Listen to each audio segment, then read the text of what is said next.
Dallin Holker.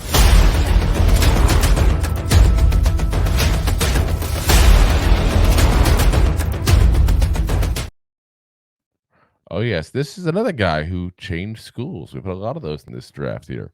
You notice there in the picture, he's Colorado State, and in the video part, he's BYU because he only played the last year over at Colorado State. Prior to that, 18, 21, and 22, he played over at BYU. He took 19 off there due to injury.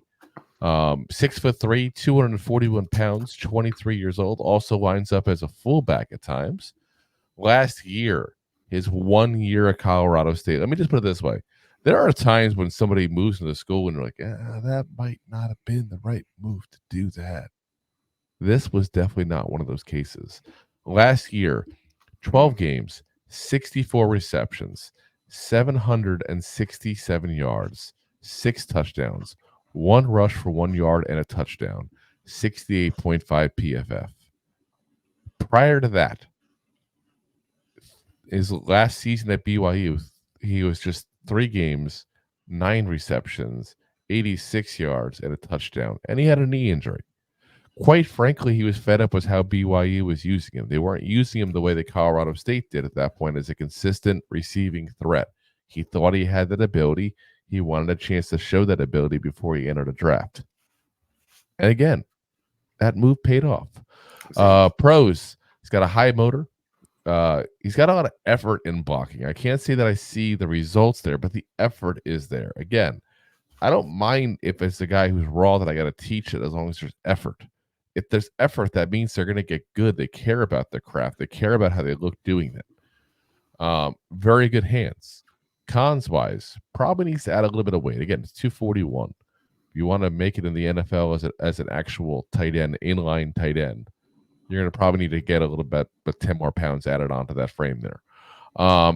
Average athleticism overall. He's not going to be a burner. He's not going to run down the middle of the field for a 40-yard, dash to go to the end zone at that point. It's just not who he is. And he's not the best at yards after the catch either at that point.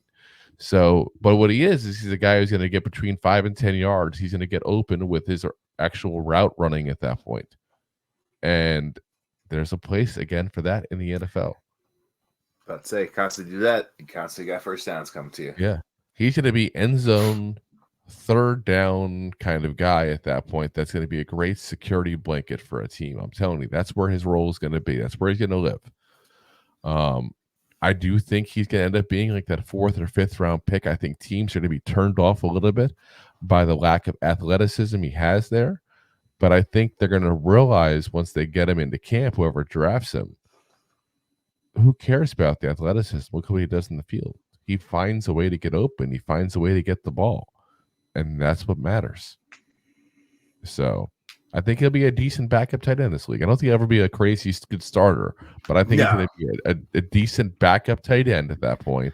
And if he ever does become a good blocker, I could see him getting into the starting role with somebody. It's all up to him. I was about to say, I could put work into that. I can see him being part of a duo double tight end scheme. Yeah. Yeah. And I mean, depending on what kind of offense he's in and how often they use the receiving tight ends. Like if he came into the draft 10 years ago, he would have the Patriots all over him in the 5th round. I don't know. He hasn't killed anybody. Touche. Yeah. that we know of. That we know of. You never know. Yeah. We start doing the rumors now. He's in a gang.